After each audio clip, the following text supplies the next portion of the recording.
በጌታ የተወደዳችሁ ወንድሞችና እህቶች ከጌታ ከኢየሱስ ክርስቶስ ጸጋና ሰላም ይብዛላችሁ። ይህ የአህዌንሲ መንፈሳዊ ትምህርትና የስብከት አገልግሎት በአሁኑ ጊዜ የክርስትና እምነት መሠረታዊ ትምህርቶችን በተለያዩ ርዕሶች በተከታታይ የሚያስተላልፈውን ለሁሉ እንዲደርስ ፎሎ፣ ላይክ፣ ሼር በማድረግ መጀመራችሁን እንዳትረሱ እያልኩኝ በባለፈው ትምህርታችን በቤተ ክርስቲያን ስለ ሕግና ጸጋ ትምህርት በሚለው ዋና ርዕሳችን ስር በክፍል 2 የብሉይ ኪዳን ወደ አዲስ ኪዳን የመሸጋገሪያ ሂደት በሚል ሐሳብ አይተን ነበር። ዛሬ ደግሞ በክፍል 3 ስለ ጸጋ እንመለከታለን። በዮሐንስ ወንጌል ምዕራፍ 1 ቁጥር 17 ሕግ በሙሴ ተሰጥቶ ነበረና ጸጋና እውነት ግን በኢየሱስ ክርስቶስ ሆነ የሚለውን እናነባለን። በዚህ ክፍል በሙሴ በኩል የመጣውን ሕግና በክርስቶስ የሆነውን ጸጋ በንጽጽር ተቀምጦ የምናየው ሲሆን እኛም በዚህ ጥቅስ መሰረት በሙሴ በኩል የመጣውን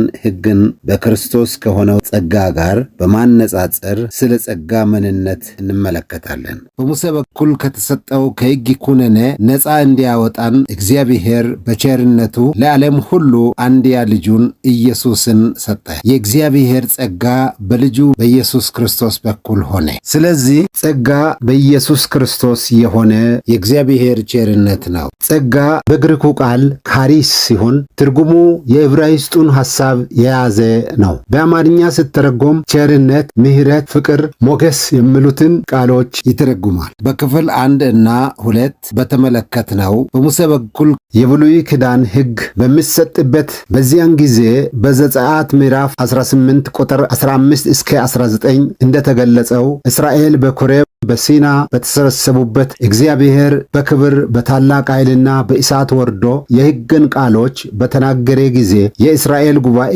የሞት ፍርሃት ይዟቸው ሙሴን እግዚአብሔርን ሰምቶ በሕይወት የኖረ ማን ነው? እግዚአብሔር አይናገረን፣ ሙሴ አንተ ከእግዚአብሔር ሰምተህ ለእኛ ተናገረን፣ እኛም እናደርገዋለን ብለው በሙሉ ድምፅ ሙሴን ሲወክሉ ያን ጊዜ እግዚአብሔር እንደ አንተ ያለ ነቢይ ከወንድሞቻቸው መካከል አስነሳለሁ፣ ቃልንም በአፉ አደርገዋለሁ፣ እኔ ያዘዝሁትን ቃልን ይነግራቸዋል። በስሜም የምናገረውን ቃልን የማይሰማውን ሰው እኔ ይበቀልለታለሁ ባለው ትንቢታዊ ቃል መሰረት ደግሞም በዮሐንስ ወንጌል ምዕራፍ 7 ቁጥር 16 እና ምዕራፍ 17 ቁጥር 8 እንደተገለጸው ጌታ ኢየሱስ ከአብ አባቱ ቃልን ተቀብሎ በዕብራውያን ምዕራፍ 3 ቁጥር 1 እንደተጠቀሰው የክርስትናን ሃይማኖት በምድር ሊመሰርት ሐዋርያ ሆኖ ከሰማይ የወረደ ደግሞም እግዚአብሔር ሆኖ ሳለ ለእስራኤል በሲና በወረደው ክብር ሳይሆን በተቃራኒው የሰውን ሥጋ ለብሶ ከሴት በመወለድ ከእስራኤል ወገን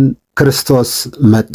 እስራኤል በወከለው ጊዜ ሙሴ ከእግዚአብሔር ክብር ገብቶ ሕግ እንዳመጣላቸው እግዚአብሔር አብ በእርሱና በሰው መካከል መካከለኛ እንዲሆን በወከለው በአንድያ ልጁ በኢየሱስ ክርስቶስ በኩል ጸጋ ሆነ። እንግዲህ ጸጋ ምንድን ነው ለሚለው ጥያቄ ትክክለኛው መልስ የሰው የማድረግ ውጤት ምንም ሳይታከልበት እግዚአብሔር ሰውን ከራሱ ጋር የሚያስታርቅበትን መንገድ ለሰው ዘር በሙሉ እንደው በነፃ የሰጠው ቸርነትና ስጦታ ነው። ከዚህም በተጨማሪ በዕብራውያን ምዕራፍ 4 ቁጥር 16 እና ምዕራፍ 12 ቁጥር 15 እንደተገለጸው በክርስቶስ ኢየሱስ በኩል በጸሎት ወደ እግዚአብሔር ዙፋን ፊት ለሚቀርቡት እግዚአብሔር ቸርነቱ የሚሰጣቸው የመለኮት አቅምና ችሎታ እንደሆነ ተገልጿል። ይህም በኢየሱስ ክርስቶስ በኩል ከአብ የሚሰጥ በመንፈስ ቅዱስ የሚከናወን ነጻ ስጦታ ነው። እስቲ ዕብራውያን ምዕራፍ 4 ቁጥር 16ን እናንብበው። እንግዲህ ምሕረትን እንድንቀበል በሚያስፈልገን ጊዜ የሚረዳንን ጸጋ እንድንቀበል ወደ ጸጋው ዙፋን በእምነት እንቅረብ ይላል። ወደ ጸጋው ዙፋን ወደ እግዚአብሔር በጸሎት ቀርቦ ጸጋን ማለትም የመለኮት አቅምና ችሎታ ከእግዚአብሔር መቀበልን ይናገራል። ዕብራውያን 12 ቁጥር 15ንም በዚሁ እንመልከት። የእግዚአብሔር ጸጋ ለማንም እንዳይጎድለው ብዙዎቹም የሚረክሱበት አንድ መራራ ስር ወደ ላይ በቅሎ እንዳያስጨንቅ ሰሰኛም የሚሆን እንዳይገኝ ወይም ስለ አንድ መብል በኩርነቱን እንደሸጠ እንደ ኤሳው ለዚህ ዓለም የሚመች ሰው እንዳይሆን ተጠንቀቁ በማለት ይናገራል። የእግዚአብሔር ጸጋ ሲጎድል መራራ ስር እንደሚበቅል ልዩ ልዩ የኃጢአት ምንጮች ሰሰኝነት መንፈሳዊ እድገትን የሚገቱ እንደሚያስጨንቁ ይገልጻል። ይህ ደግሞ ጸጋ መጉደልን ያሳያል። ለዚህ ነው የማድረግ አቅም፣ የመከልከል አቅም፣ አላደርግም ብሎ የመጽናት አቅም፣ ይህ አቅም ችሎታ እግዚአብሔር በልጁ በክርስቶስ በኩል የሚሰጠው ጸጋ በመንፈስ ቅዱስ አጋዥነት የሚከናወን እዚህ ክፍል ይገልጻል። እንግዲህ ጸጋ በብሉይ ኪዳን እግዚአብሔር በሙሴ በኩል ለእስራኤል የሰጠውን የሕጉን ቃሎች እስራኤል በመተግበር መፈጸም ስላልቻሉ ወይም ፍጹም መሆን ባለመቻላቸው ሕጉ ኃጢአታቸውን በመግለጥ ኩነኔ ስላመጣባቸው ሕጉን ሰጪው እግዚአብሔር በራሱ አስቦና አቅዶ የሰው የማድረግ ውጤት ምንም ሳይታከልበት ሰውን ከራሱ ጋር ለማስታረቅ እንደው በነፃ የሰጠው ቸርነት ነው። ይህ ለአዳም ዘር ለሰው ልጆች ሁሉ የተሰጠ ነፃ ስጦታ አንድያ ልጁ ኢየሱስ ክርስቶስ ነው። ዮሐንስ ወንጌል ምዕራፍ 3 ቁጥር 16 በእርሱ የሚያምን ሁሉ የዘላለም ሕይወት እንዲኖረው እንጂ እንዳይጠፋ እግዚአብሔር አንድያ ልጁን እስኪሰጥ ድረስ ዓለሙን እንዲሁ ወዷል የሚለው ይህንን ነው። ስለዚህ እግዚአብሔር ለዓለም የሰጠው ነፃ ስጦታ ወይም ጸጋ ኢየሱስ ክርስቶስ ነው። እግዚአብሔር አንድያ ልጁን ክርስቶስን ጸጋ ቸርነት አድርጎ ለዓለም የሰጠው ልጁ ክርስቶስ ስለ ሰዎች ኃጢአት በሞት እንዲቀጣ ሞት ለሚገባቸው ኃጢአተኞች ደግሞ የልጁ የክርስቶስ ጽድቅ እንዲሁ ተቆጥሮላቸው ለዘላለም እንዲኖሩ እግዚአብሔር የመወሰኑ ምስጢር ጸጋ ይባላል። እስራኤል በሙሴ በኩል የመጣው የሕግን ቃሎች ሙሴ አስተምሯቸው ለማድረግ ወደው ከእግዚአብሔር ጋር አሮጌውን ኪዳን እንደገቡ ሁሉ እግዚአብሔር ጸጋ ቸርነት አድርጎ ለዓለም የሰጠው አንድያ ልጁ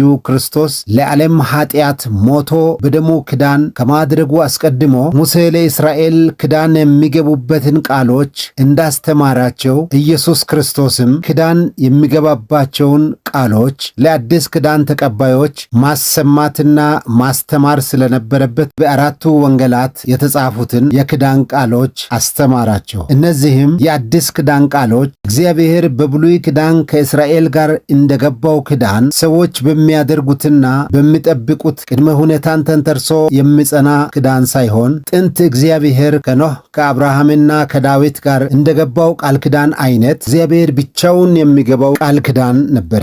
ከኖህ ከአብርሃምና ከዳዊት ጋር የገባውን ቃል ኪዳን ለማስታወስ ከኖህና ከሰዎቹ ቅድመ ሁኔታ ሳይጠይቅ የእግዚአብሔር ብቻውን የገባው ኪዳን በዘፍጥረት ምዕራፍ 9 ቁጥር 11 እንደተገለጸው ቃል ኪዳንን ለእናንተ አቆማለሁ፣ ሥጋ ያለው ሁሉ ዳግመኛ በጥፋት ውሃ አይጠፋም፣ ምድርንም ለማጥፋት ዳግመኛ የጥፋት ውሃ አይሆንም በማለት የገባው ከሰዎች ቅድመ ሁኔታ የሌለበት እንደነበረ እንመለከታለን። ከአብርሃም ጋር ደግሞ በዘፍጥረት ምዕራፍ 12 ቁጥር 3 የምድር ነገዶች ሁሉ በአንተ ይባረካሉ። ደግሞም ምዕራፍ 17 ከቁጥር 2 እና ምዕራፍ 22 ከቁጥር 16 እስከ 18 አበዛሃለሁ፣ አሕዛብ ሁሉ በዘርህ ይባረካሉ በማለት እንደ ኖህ ተመሳሳይ ቅድመ ሁኔታ ያልተቀመጠ እግዚአብሔር ብቻውን የገባው ኪዳን ሲሆን ከንጉሡ ዳዊት ጋር ደግሞ መሲሁ ክርስቶስን አስመልክቶ በአንደኛ ዜና ምዕራፍ 17 ከቁጥር 11 ከልጆችህ የሚሆነውን ዘርህ ከአንተ በኋላ አስነሳዋለሁ፣ በቁጥር 14 በቤቴና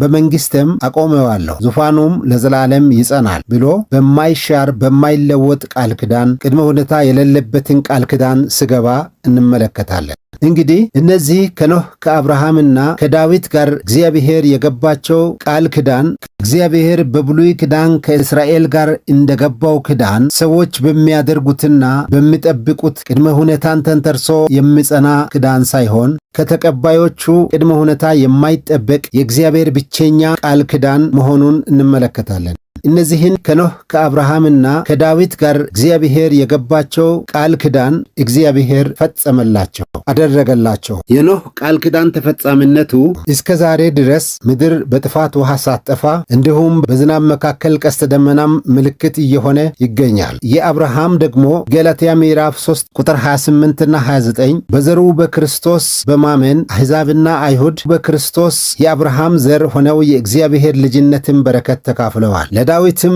ስለ መሲሁ የገባው ተስፋ ቃል በሉቃስ ወንጌል ምዕራፍ 1 ቁጥር 26 ጀምሮ በመልአኩ ገብርኤል እንደተነገረው ጌታ አምላክም የአባቱን የዳዊትን ዙፋን የሚሰጠው በያዕቆብ ቤትም ላይ ለዘላለም የሚነግስ ለመንግስቱም መጨረሻ የሌለው መሲሁ ክርስቶስ እንደሚወለድ ለድንግል ማርያም ተነግሯት እንዲሁም ቃሉ ተፈጽሞ እናያለን። ቀደም ሲል እንደተመለከትነው እግዚአብሔር ከኖህ ከአብርሃምና ከዳዊት ጋር የማይሻር ዘላለማዊ ኪዳን በራሱ ብቸኛ ፈቃድ እንደገባው ሁሉ አዲስ ኪዳን የማይሻር የማይለወጥ የኪዳኑ ቃሎችም ደግሞ ኢየሱስ ክርስቶስ ከሰማይ ከአብ የተቀበለው ቃሎች ኪዳኑንም ለሚቀበሉት ቅድመ ሁኔታ ያልተቀመጠላቸው እግዚአብሔር ብቻውን የገባው ቃል ኪዳን እንደሆነ እንመለከታለን። ይህንን የኪዳኑን ቃሎች ኢየሱስ ክርስቶስ ለአዲስ ኪዳን ተቀባይ ደቀ መዛሙርት ማስተማሩን አጠናቆ ኪዳኑ የሚደረግበት በእርሱ ደም በመሆኑ በማግስቱ ሊሰቀል ምሽቱን ለዓለም ሁሉ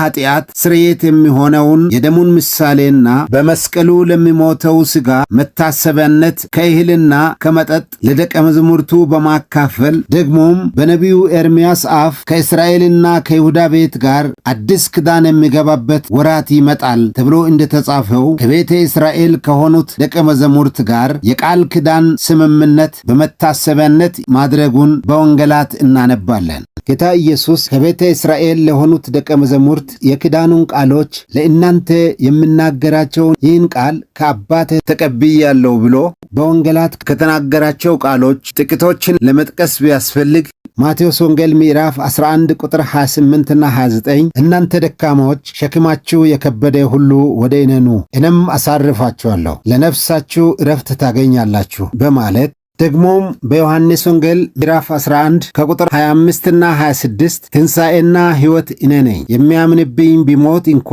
ሕያው ይሆናል ሕያው የሆነም የሚያምንብኝ ሁሉ ለዘላለም አይሞትም በማለት ደግሞም ዮሐንስ ወንጌል ምዕራፍ 10 ከቁጥር 14 እና 15 መልካም እረኛ እኔ ነኝ አብም እንደሚያውቀኝ እኔም አብን እንደማውቀው የራሴን በጎች አውቃለሁ የራሴን በጎች ያውቁኛል ነፍሴንም ስለ በጎች አኖራለሁ በማለት ቁጥር 27 እና 28 በጎቼ ድምፄን ይሰማሉ እኔም አውቃቸዋለሁ ይከተሉኝማል እኔም የዘላለም ሕይወት እሰጣቸዋለሁ ለዘላለምም አይጠፉም ከእጄም ማንም አይነጥቃቸውም የሰጠኝ አባቴ ከሁሉ ይበልጣል ከአባቴም እጅ ሊነጥቃቸው ማንም አይችልም እኔና አብ አንድ ነን ይላል።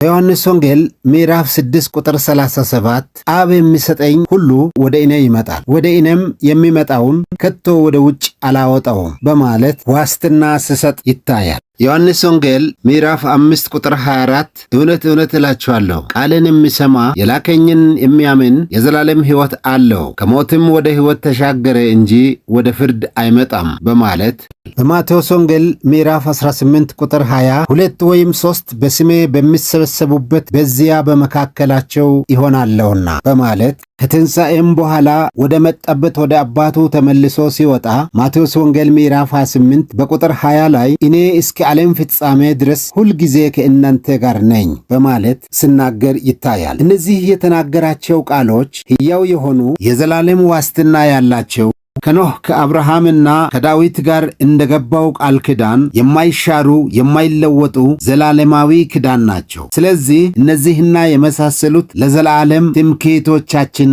ናቸው። ከዚህ የተነሳ እንጠፋለን ብለን አንፈራም፣ አንሰጋም። መጨረሻዬ ምን ሊሆን ይችላል ብለን ከቶ አንሰጋም። እግዚአብሔር ይመስገን። ጸጋ በነፃ ለሰው የሚሰጥ የእግዚአብሔር ቸርነት ነው። ነገር ግን ሰው የኢየሱስ ክርስቶስን የመስቀሉን ሥራ ማመን ይጠበቅበታል። በኤፌሶን ምዕራፍ 2 ቁጥር 8 ጸጋው በእምነት አድኗቸዋልና ይህም የእግዚአብሔር ስጦታ ነው እንጂ ከእናንተ አይደለም፣ ማንም እንዳይመካ ከሥራ አይደለም ይላል። ስለሆነም እግዚአብሔር ለዓለም ሁሉ ነፃ የሰጠውን ስጦታ ጌታ ኢየሱስ ክርስቶስን ሰው በእምነት ሲቀበል ይድናል። ስለዚህ ሰው ለመዳን ጌታ ኢየሱስ ክርስቶስን ማመን ይጠበቅበታል። በዕብራውያን ምዕራፍ 12 ቁጥር 24 የኢየሱስ ክርስቶስ የኪዳኑ ደም ከአቤል ደም ጋር ተነጻጽሮ እናነባለን። የአቤል ደም ወንድሙ ቃየን በግፍ በምድር ስላፈሰሰው ለፍትህ ፍርድ ወደ እግዚአብሔር የሚጮህ ሲሆን የኢየሱስ ደም ግን በሉቃስ ወንጌል ምዕራፍ 23 ቁጥር 34 እንደተጻፈው አባት ሆይ ይቅር በላቸው የሚል ለኃጢአተኞች የምልጃ ጩኸት ነው።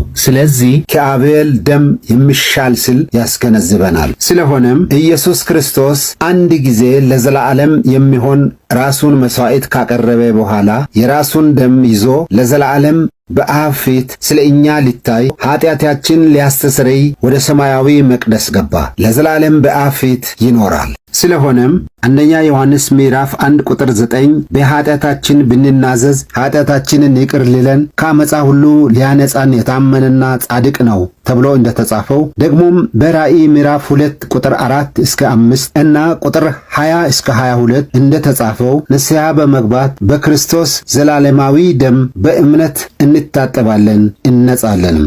ስለዚህ አዲስ ኪዳን የሚያስተምረው የአዲስ ኪዳን ምስጢር ይህ ነው። በብሉይ ኪዳን ሕግ የሚያዛቸውን መልካም ሥራ በመስራት ሰው እንደሚጸድቅ እና ከእግዚአብሔር ጋር ኅብረት እንደሚያደርግ የሚያስተምር ሲሆን የጸጋው ወይም የአዲስ ኪዳን ትምህርት በሥራ ሳይሆን ሰው በእምነት እንደሚጸድቅ ያስተምራል። ገላትያ ምዕራፍ 2 ቁጥር 16 ደግሞም በሮሜ ምዕራፍ 10 ቁጥር 10 ሰው በልቡ አምኖ ይጸድቃል በአፉም መስክሮ ይድናል በማለት መዳን በእምነት መሆኑን ይገልጻል። ከእግዚአብሔር አብ በነጻ የተሰጠና ሰው በእምነት የሚቀበላቸው ነጻ ስጦታዎችን ስንመለከት እግዚአብሔር አብ ለዓለም ሁሉ ኃጢአት እንዲሞት አንድያ ልጁን ኢየሱስ ክርስቶስን ሰጠ። ደግሞም በልጁ ለሚያምኑት ሁሉ መንፈስ ቅዱስን ሰጠ።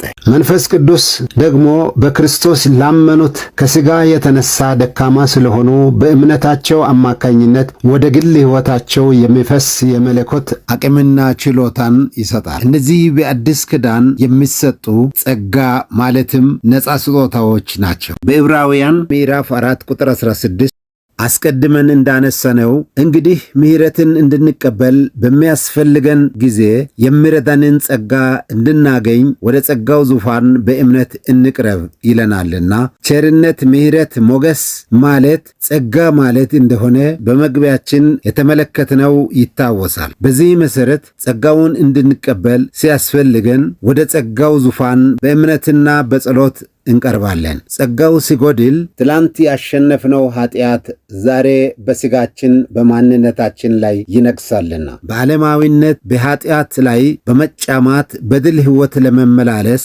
አማኝ በመንፈሳዊ ሕይወት አቅጣጫ በሚጎልበት ነገር ሁሉ በጸሎት ወደ ጸጋው ዙፋን ቀርቦ ከእግዚአብሔር በነጻ የሚቀበላቸው ናቸው። በጸሎት በመንፈስ ቅዱስ በኩል ወደ ሕይወታቸው እየፈሰሰ እንደምታዘዛቸው እየበዛላቸው የሚሄድ የመለኮት ወይም የእግዚአብሔር አቅምና ችሎታ በመታዘዝ ተቀብለው ሥጋን፣ ኃጢአትን፣ ዓለምን እንደሚያሸንፉ መጽሐፍ ቅዱስ ያረጋግጣል። የአዲስ ኪዳን ትምህርት ሰው በእምነት ከጸደቀና ከእግዚአብሔር ጋር ኅብረት ካደረገ በኋላ በመንፈስ ቅዱስ ታግዞ የብሉይ ኪዳን ሕግ የሚያዛቸውን መልካም ሥራ መስራትን ያስተምረናል። በኤፌሶን ምዕራፍ 2 ቁጥር 10 አማኝ በመንፈስ ቅዱስ ዳግመኛ የተወለደበት ዓላማ እግዚአብሔር አስቀድሞ ያዘጋጀውን መልካም ሥራ ለመስራት የተፈጠረ መሆኑን ይገልጻል። ክፍሉን እናንብበው። እኛ ፍጥረቱ ነንና እንመላለስበት ዘንድ እግዚአብሔር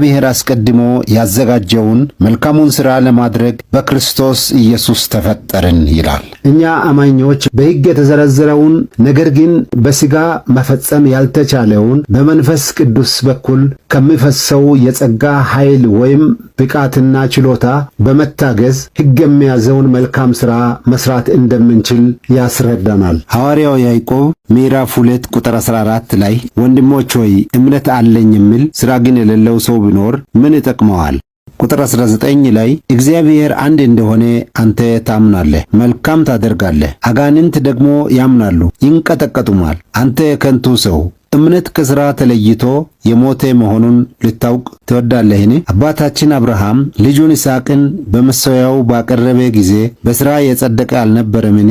እምነት ከሥራው ጋር አብሮ ያደርግ እንደነበረ በሥራም እምነት እንደተፈጸመ ትመለከታለህን? መጽሐፍም አብርሃምም እግዚአብሔርን አመነ ጽድቅም ሆኖ ተቆጠረለት ያለው ተፈጸመ፣ የእግዚአብሔር ወዳጅ ተባለ። ሰው በእምነት ብቻ ሳይሆን በሥራ እንዲጸድቅ ታያላችሁ በማለት ከነፍስ የተለየ ሥጋ የሞተ እንደሆነ እንዲሁ ደግሞ ከሥራ የተለየ እምነት የሞተ ነው በማለት ይደመድማል። አንደኛ ቆሮንቶስ ምዕራፍ 6 ቁጥር 9 ሐዋርያው ጳውሎስ የሚቀሙ፣ ሰሰኞች፣ አመንዝሮች፣ ጣዖትን የሚያመልኩ፣ ገንዘብን የሚመኙ፣ ሰካሮች፣ ተሳዳቢዎች፣ ከወንድ ጋር ዝሙት የሚሰሩ የእግዚአብሔርን መንግሥት አይወርስም በማለት ለቤተ ክርስቲያን መልእክትን ሲጽፍ እንመለከታለን። እንዲሁም ምዕራፍ 5 ቁጥር 11 ላይ ከወንድሞች መካከል ማለትም በክርስቲያኖች ኅብረት ውስጥ ሰሰኛ፣ ገንዘብን የሚመኝ፣ ጣዖትን የሚያመልክ፣ ተሳዳቢ፣ ሰካር፣ ነጣቂ ቢሆን ከእርሱ ጋር አትተባበሩ፣ ከእንዲህ አይነት ካለው ጋር መብል እንኳ አትብሉ፣ ይህንን የሚያደርጉት የእግዚአብሔርን መንግሥት አይወርሱምና በማለት ይናገራል። ሐዋርያው ጳውሎስ እንደዚህ አይነቱ ሰው መንፈሱ በጌታ በኢየሱስ ቀን ትድን ዘንድ በሥጋው ለሚያጠፋው ጥፋት ከቤተ ክርስቲያን እንዲወገድ ለሰይጣን እንዲሰጥ ፍርድ ነው በማለት እንዲህ አይነቱ ሰው ወደ ጨለማው ግዛት እንዲጣል ለሰይጣን እንዲሰጥ ያዛል። ይህም ሊቀ ካህኑ ኢየሱስ ወደ ሰማያዊው መቅደስ የራሱን ደም ይዞ የገባው የስርየቱን ሥርዓት ምልጃውንና በአብ ፊት ስለ ኃጢአተኞች መቆሙን አጠናቆ ገና አልተመለሰምና ይህ ሰው በጨለማው መንግሥት ተሰቃይቶ በንስሐ ይመለስና በሊቀ ካህኑ ኢየሱስ ዳግም መመለስ ነፍሱም እንድትድን ይህንን ያደርጋል። ኢየሱስ ክርስቶስ የሞተው ማንም እንዳይጠፋ ነውና የኢየሱስ ክርስቶስ መዘገየትም ሁሉም ወደ ንስሐ እንዲደርሱ ማንም እንዳይጠፋ ነውና። የጸጋው ትምህርት በቲቶ ምዕራፍ 2 ቁጥር 11 እስከ 14 ሰዎችን ሁሉ የሚያድን የእግዚአብሔር ጸጋ ተገልጧልና ይህም ኃጢአተኝነትና ዓለማዊ ምኞትን ክደን የአምላካችንና የመድኃኒታችንን የኢየሱስ ክርስቶስን መገለጥ እየጠበቅን ራሳችንን በመግዛትና በጽድቅ እግዚአብሔርንም በመምሰል በአሁኑ ዘመን እንድኖር ያስተምረናል ይላል። እንግዲህ በእምነት የጸደቀ ክርስቲያን የጸጋውን ትምህርት ሊከተለው ይገባል። እዚህ ላይ የአዲስ ኪዳን ክርስቲያኖች እኛ ልብ ልንለው የሚገባን በብሉይ ኪዳን የሰው ትኩረት ሕጉን በማድረግ ላይ እንዲሆን እግዚአብሔር የሚያዘው ሰው ማድረግ ያለበት ይህንን ሲሆን፣ በአዲስ ኪዳን ግን ይህ በትእዛዝ ለሥጋ የማይቻል በመሆኑ ሊያስደርግ በሚችል በጸጋው መንፈስ ላይ ትኩረት መደረግ እንዳለበት ከመንፈስ ቅዱስ የመለኮት አቅም ማግኘት ላይ ትኩረት መደረግ የሚገባ መሆኑን ነው። ይህንን ክርስቲያን መዘንጋት የለበትም። ምክንያቱም በራስ ኃይል ምንም ማድረግ ስለማይችል ጌታ ኢየሱስ ያለ እኔ ምንም ልታደርጉ አትችሉም እንዳለው በኢየሱስ መንፈስ ሁሉ ይቻላልና ምንጊዜም ቢሆን ክርስቲያን ወደ መንፈስ ቅዱስ ለእርዳታ እጁን መዘርጋት ይገባዋል።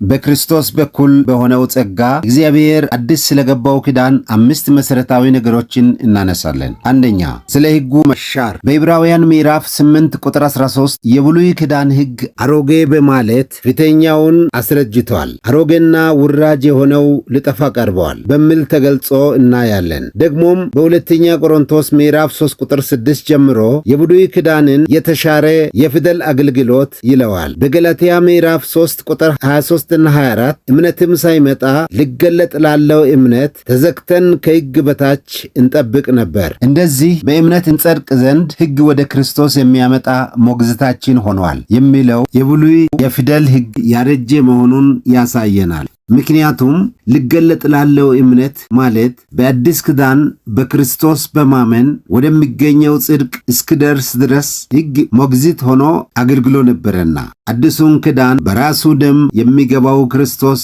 ስለተገለጠ የፊደል ሕግ አርጅቷል። ደግሞም የፊደል ሕግ በመንፈስ ሕግ ተተክቷል ማለት ነው። ፊደል ይገድላልና ገዳይና አስገዳይ የፊደል አገልግሎት ሕይወት በሚሰጥ በመንፈስ አገልግሎት ተተክቷል። ሕይወትን የሚሰጠው የአዲስ ኪዳን አገልግሎት እንደ ብሉይ የፊደል አገልግሎት አድርግ አታድርግ በማለት ከውጪ ወደ ውስጠኛው ማንነት የሚያዝ የሚወቅስና ኃጢአትን የሚገልጥ ሳይሆን ሕይወት ሰጪ የመንፈስ አገልግሎት ኃጢአት ከመወለዱ ጀምሮ ባለበት ከውስጥ ሊጀምር ውስጣዊ ማንነትን ሊቀድስ በሰው ውስጥ በማደር በክርስቶስ የተሰራውን የመስቀሉን ሥራ በማሳሰብ ከሕሊናው የኃጢአተኝነት ስሜትና ኃጢአትንም በማስወገድ በአንደኛ ቆሮንቶስ ምዕራፍ 6 ቁጥር 11 እንደተገለጸው የሚቀድሰው መንፈስ ቅዱስ በልብ ጽላት በመጻፉ የፊደል አገልግሎት የብሉይ ኪዳንን አስረጅቶታል የሚለውን ቀደም ሲል የተመለከትናቸው ጥቅሶች ይገልጹልናል። ይህ እውነት ነው። ነገር ግን ሕጉ በሙሉ አልተሻረም። የክርስቶስ ጥላና ምሳሌ ሆነው ያገለግሉ የነበሩት በክርስቶስ ሥራ የተፈጸሙ ናቸው። እነዚህም ታቦቱን ጨምሮ የብሉይ ኪዳን መሥዋዕቶች፣ የበግ፣ የፍየል፣ የኮርማ መሥዋዕቶች፣ ሰንበትና በዓላት፣ የወር መባቻዎች፣ እነዚህ የክርስቶስ ጥላና ምሳሌ የሆኑቱ በኢየሱስ ክርስቶስ ተፈጽመዋል። ቆላስይስ ምዕራፍ 2 ቁጥር 16 እና 17፣ ዕብራውያን ምዕራፍ 8 ቁጥር 5፣ ምዕራፍ 10 ከቁጥር 1 ማየት እንችላለን። ከነዚህ በቀር ሕጉ በሙሉ አልተሻሩም። በማቴዎስ ወንጌል ምዕራፍ 5 ከቁጥር 17 እና 18 ኢየሱስ እኔ ሕግንና ነቢያትን ለመሻር የመጣሁ አይምሰላችሁ ሊፈጽም እንጂ ለመሻር አልመጣሁም፣ እውነት እላችኋለሁ ሰማይና ምድር እስኪያልፍ ድረስ ከሕግ አንዲት የውጣ ወይም አንዲት ነጥብ ከቶ አታልፍም ሁሉ እስኪፈጸም ድረስ በማለት አስተምሯል። ደግሞ በማቴዎስ ወንጌል ምዕራፍ 22 ቁጥር 35 እስከ 40 የሕግና የነቢያት መጻሕፍት ማዕከላዊ ሐሳብ እግዚአብሔርን መውደድ እርሱም ብቻ ማምለክ እና በጉርብትና የሚኖር እስራኤላዊ ወይም ባልንጀራን እንደራስ መውደድ፣ መልካም ሥራ መስራት፣ ይህም መልካም ሥራ ለሌሎች መልካም ሐሳብና ምኞት፣ መልካም ንግግርና ተግባር ማድረግን በማመልከት ሕግንና የነቢያትን መጻሕፍት ሐሳቦች በሁለት ጠቃሎ ኢየሱስ ክርስቶስ ሲያስተምር እንመለከታለን። የአዲስ ኪዳን ጸሐፊዎች በሙሉ ሕግ የሚያዘውን መልካም ሥራ በክርስቶስ ስለሚያምኑት ክርስቲያን ወንድሞቻቸው እንዲያደርጉላቸው በመልእክቶቻቸው ጽፈዋል። በተለይም ሐዋርያ ጳውሎስ በሮሜ ምዕራፍ 3 ከቁጥር 31 እንግዲህ ሕግን በእምነት እንሽራለንን? አይደለም፣ ሕግን እናጸናለን እንጂ በማለት እንደ ኢየሱስ አጽንቶ ለሮሜ ክርስቲያኖች ሲጽፍላቸው እንመለከታለን። ይህ ማለት ለመዳን ሕግን መፈጸም የሚል ሳይሆን በኤፌሶን ምዕራፍ 2 ቁጥር 10 እግዚአብሔር አስቀድሞ ያዘጋጀውን መልካም ሥራ ለመስራት በክርስቶስ ኢየሱስ ዳግመኛ የተፈጠሩለት ለዚህ ዓላማ መሆኑን እንደገለጸው በኢየሱስ ክርስቶስ በማመን ድነትን ያገኙ በመንፈስ ቅዱስ ዳግም ተወልደዋልና በመንፈስ ቅዱስ ታግዘው ሕግ የሚያዘውን መልካም ሥራ ይሰራሉ። ለዚህም ደግሞ በጻድቃን ትንሣኤ ምላሽ ዋጋቸውን አክሊላቸውን ከጌታ ይቀበላሉ። ሁለተኛ፣ የአዲስ ኪዳን ዋስትና በዕብራውያን ምዕራፍ 7 ቁጥር 22 እንዲሁ ለሚሻል ኪዳን ኢየሱስ ዋስ ሆኗል ተብሎ እንደተጻፈው በክርስቶስ ደም የተገባው አዲሱ ኪዳን የተሻለና ፊተኛውን የብሉይ ኪዳንን ያስረጀ፣ ቀደም ሲል እንደተመለከትነው ኪዳኑን ለሚቀበሉት ደግሞ ቅድመ ሁኔታ ያልተቀመጠለት እንደ ኖህ እንደ አብርሃምና እንደ ዳዊት ኪዳን የማይሻር የማይለወጥ ዘላለማዊ የሆነ ኪዳን ነው። የኪዳኑ ደም ደግሞ አንዴ የፈሰሰው የክርስቶስ ኢየሱስ ደም፣ እርሱ ራሱ የራሱን ደም ይዞ ወደ ሰማያዊ መቅደስ የገባው ኢየሱስ በሌዊ ክህነት አሮን በምድራዊ መቅደስ ወደ ቅድስት ገብቶና የማስተስረያውን ሥርዓት ፈጽሞ እንደሚመለስ ሁሉ ክርስቶስም የራሱን ደም ይዞ በእርሱ ለሚመጡት ሁሉ በአብ ፊት መታየቱን ምልጃውንም አጠናቆ በዳግም ምጽአቱ እስኪመለስ ድረስ የሚያገለግል የሚቀድስና ከኃጢአት የሚያነጻ ትኩስ ደም ነው። ዕብራውያን ምዕራፍ 7 እና ምዕራፍ 9 ማየት እንችላለን። ሶስተኛ፣ በአዲስ ኪዳን በድነት የሰው ድርሻ ምንድን ነው? ሰው በተፈጥሮ የምርጫ ነጻነት የተሰጠው ፍጡር ነው። በብሉይ ኪዳንም ቢሆን ይህ የመምረጥ መብት ያልተገደበለት መሆኑን በዘዳግም ምዕራፍ 30 ቁጥር 19ና 20 በፊት ሕይወትንና ሞትን በረከትንና መርገምን አኑሬአለሁ ምረጥ የተባለለት በአዲስ ኪዳን ዘመን ቢሆን በዮሐንስ ወንጌል ምዕራፍ 14 ከቁጥር 15 ስንመለከት በክርስቶስ በራሱ ለተመረጡት ኢየሱስ ሲናገራቸው ብትወዱኝ ትእዛዜን ጠብቁ ብትወዱኝ የተባለበት የምርጫ ነጻነት፣ ትእዛዙም ደግሞ በዮሐንስ ወንጌል ምዕራፍ 13 ከቁጥር 34 እና 35 በአንደኛ ዮሐንስ ምዕራፍ 3 ከቁጥር 23 እና 24 እንደተገለጸው የመጀመሪያው ትእዛዝ በክርስቶስ ማመን ሲሆን ሁለተኛው ትእዛዝ ደግሞ በኢየሱስ ክርስቶስ ያመኑቱ እርስ በርስ መዋደድ ብቻ መሆኑን ክርስቶስ ራሱና የእርሱ ሐዋርያት በመልእክቶቻቸው በግልጽ አሳይተዋል። ስለሆነም ሰው በገዛ ፈቃዱ ወዶ የእግዚአብሔርን ስጦታ ኢየሱስ ክርስቶስን በእምነት መቀበል ይጠበቅበታል። ኤፌሶን ምዕራፍ 2 ቁጥር 8 ጸጋው በእምነት አድኗቸዋል ይላልና ይህ የእግዚአብሔር ቸርነት ኢየሱስ ክርስቶስን ማመን በእምነት የግል አዳኙ አድርጎ መቀበልን የሚያስረዳ ነው። ነገር ግን ኢየሱስ ክርስቶስን አለማመን ያስፈርዳል። በማርቆስ ምዕራፍ 16 ቁጥር 16 ኢየሱስ ራሱ ሲናገር ያመነ የተጠመቀ ይድናል፣ ያላመነ ግን ይፈረድበታል በማለት በግልጽ ተናግሯል። ሰው ነጻ ፈቃድ ስላለው ማመን ወይም አለማመን ይችላል። ዞሮ ዞሮ ፍርዱ በራሱ ላይ እንደሚሆን ዮሐንስ ወንጌል ምዕራፍ 3 ቁጥር 18 እንዲህ ሲል ያስጠነቅቃል። በእርሱ በሚያምን አይፈረድበትም፣ በማያምን ግን በአንዱ በእግዚአብሔር ልጅ ስም ስላላመነ አሁን ተፈርዶበታል ይላል። ስለሆነም ሰው የሚፈለገው የሰው ድርሻ እግዚአብሔር ለዓለም የሰጠውን ስጦታ ኢየሱስ ክርስቶስን በፈቃዱ አምኖ መቀበል ነው። አራተኛ የአዲስ ኪዳን አገልግሎት። የአዲስ ኪዳን አገልግሎት ሕይወትን የሚሰጥ የመንፈስ አገልግሎት ነው። አድርግ አታድርግ በማለት የሚያስገድድና የሚኮንን የሞት አገልግሎት ሳይሆን በባለቤቱ መሰጠትና ሙሉ ፈቃድ በመንፈስ ቅዱስ ብርታትና በጸጋው ብቃት ኃጢአተኝነትና ዓለማዊን ምኞት የሚያስክድ በሮሜ ምዕራፍ 8 ቁጥር 30 ገና ሲጀመር የልጁን መልክ እንዲመስሉ እግዚአብሔር በወሰናቸው በከበሩት ላይ ጀምሮ መንፈስ ከሚሆን ጌታ እንደሚደረግ አሰራር ከክብር ወደ ክብር የሚለውጥ የመንፈስ አገልግሎት ነው። እግዚአብሔር መንፈስ ነውና የሚሰግዱለትና የሚያመልኩትም በሰዋዊ ሥርዓትና ልማዳዊ አሰራርን የተከተለ ሳይሆን በመንፈስ ቅዱስ የታገዘ አምልኮ፣ አገልግሎቱም መንፈስ ከሚሆን ጌታ የሚደረግ አሰራርን የተከተለ ሰዎች የክርስቶስን መልክ እንዲመስሉ በሮሜ ምዕራፍ 8 ቁጥር 29ና 30 የልጁን መልክ እንዲመስሉ የወሰናቸውን ጠራቸው፣ የጠራቸውን አጸደቃቸው፣ ያጸደቃቸውንም አከበራቸው ከሚለው ክብር ጀምሮ ወደ ክብር የሚለውጥና የጌታን ክብር እንደ መስተዋት የሚያብለጨልጭ አገልግሎት ነው። ዘውትርም እንዲህ ሊሆን ይገባል። ቲቶ ምዕራፍ 2 ቁጥር 11ና 12፣ ሁለተኛ ቆሮንቶስ ምዕራፍ 3 ቁጥር 18 ይህንን ያሳየናል። አምስተኛ በጸጋው የዳነ ሰው ድነቱን የሚያጣበት ምክንያቶች። በክርስቶስ የተገለጠውን ጸጋ በእምነት ተቀብሎ የዳነ ክርስቲያን ክርስቶስ ኃጢአቱን እንደወሰደለት ሰውና አርነት እንደወጣ በክርስቶስ እንደዳነ ሰው በዚያው ጸጋ ምሕረትና ቸርነት ሊመላለስ ይገባል። ነገር ግን በአንደኛ ቆሮንቶስ ምዕራፍ 6 ቁጥር 11 እንደተገለጸው ከኃጢአቱ አጣጥቦ የሚቀድሰውን ቅዱሱን መንፈስ እስከ ክርስቶስ ዳግም ምጽአት ድረስ የሚያጸናውን በእርሱ ሆኖ የሚማልድለትን በክርስቶስ የአብንም ምስጢር የሚገልጥለትን ወደ እውነት የሚመራውን ቅዱሱን መንፈስ ቢሰድብና ቢያክፋፋ የዳነበትን የኪዳኑን ደም እንደ እርኩስ ቢቆጥር የእውነት ዕውቀት ተገልጦለት ወዶና ፈቅዶ ላደረገው ለዚህ ኃጢአት የሚሞትለት ከኢየሱስ ክርስቶስ በቀር ሌላ መሥዋዕት አይቀርብለትምና በዚህ ዓለምና በሚመጣውም ዓለም ኃጢአቱ አይሰረይለትም። የሚያስፈራ ፍርድና ተቃዋሚዎችን የሚበላ የእሳት ብርታት ይጠብቀዋል። ዕብራውያን ምዕራፍ 10 ከቁጥር 26 እስከ 31። ማቴዎስ ወንጌል ምዕራፍ 12 ቁጥር 31 እና 32 እንዲህ ሲል ይናገራል። ስለዚህ ይላቸዋለሁ ኃጢአትና ስድብ ሁሉ ለሰዎች ይሰረይላቸዋል፣ ነገር ግን መንፈስ ቅዱስን ለሰደበ አይሰረይለትም። በሰው ልጅ ላይ ቃል የሚናገር ሁሉ ይሰረይለታል፣ በመንፈስ ቅዱስ ላይ ግን የሚናገር ሁሉ በዚህ ዓለም ቢሆን ወይም በሚመጣው አይሰረይለትም። የጸጋውን መንፈስ ያክፋፋ በዚህ ዓለም ቢሆን በሚመጣው ዓለም አይሰረይለትም።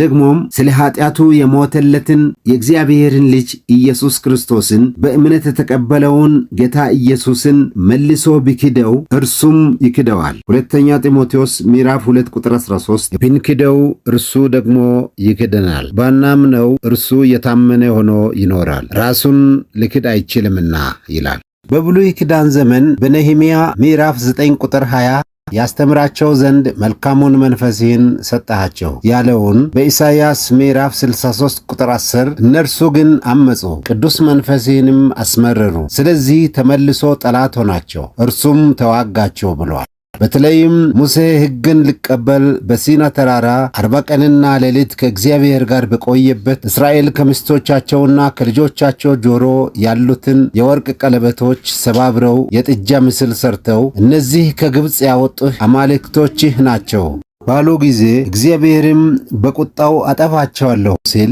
ሙሴ እባክህ ኃጢአታቸውን ይቅር በላቸው ያለበለዚያ ግን ከጻፈው መጽሐፍህ እባክህ ደምስስ ባለው ጊዜ እግዚአብሔር የበደለኝን እርሱን ከመጽሐፌ እደመስሰዋለሁ ያለውን ስንመለከት እግዚአብሔር ቀደም ሲል ስሙን ከጻፈው መጽሐፍ መልሶ መደምሰስም እንዳለ ያመለክታል። እንደዚሁም በአዲስ ኪዳን በራእይ ምዕራፍ 3 ቁጥር 5 ድል የነሳው እንዲሁ በነጭ ልብስ ይጎናጸፋል፣ ስሙንም ከሕይወት መጽሐፍ አልደመስስም ያለውን ስንመለከት ቀደም ሲል ስሙ የተጻፈ መደምሰስም መኖሩን ኢየሱስ ራሱ ስለ ዮሐንስ በራእይ ተገልጦ አመልክቷል። ቀደም ሲል በማቴዎስ ወንጌል ምዕራፍ 10 ቁጥር 32 መንፈስ ቅዱስን ለሰደበ በዚህ ዓለም ቢሆን በሚመጣው ዓለም አይሰረየለትም የሚለው ድነትን ማጣት መሆኑ አይዘነጋም። ዕብራውያን ምዕራፍ 6 ከቁጥር 4 እስከ 6 ክፍሉ እንደዚህ ይላል። አንድ ጊዜ ብርሃን የበራላቸውን ሰማያዊውን ስጦታ የቀመሱትን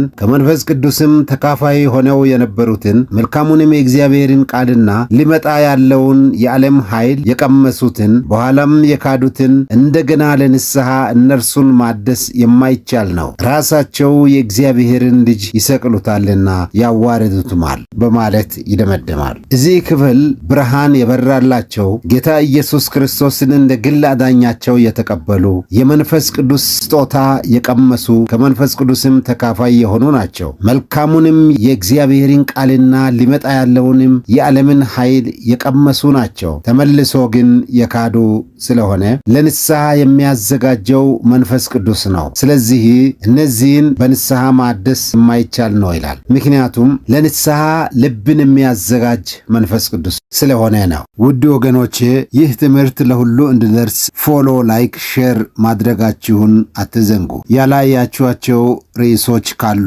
በቻናሉ ገብታችሁ ማየት ትችላላችሁ። በሚቀጥለው ስለ ንስሐ እንነጋገራለን። ጌታ ይባርካችሁ።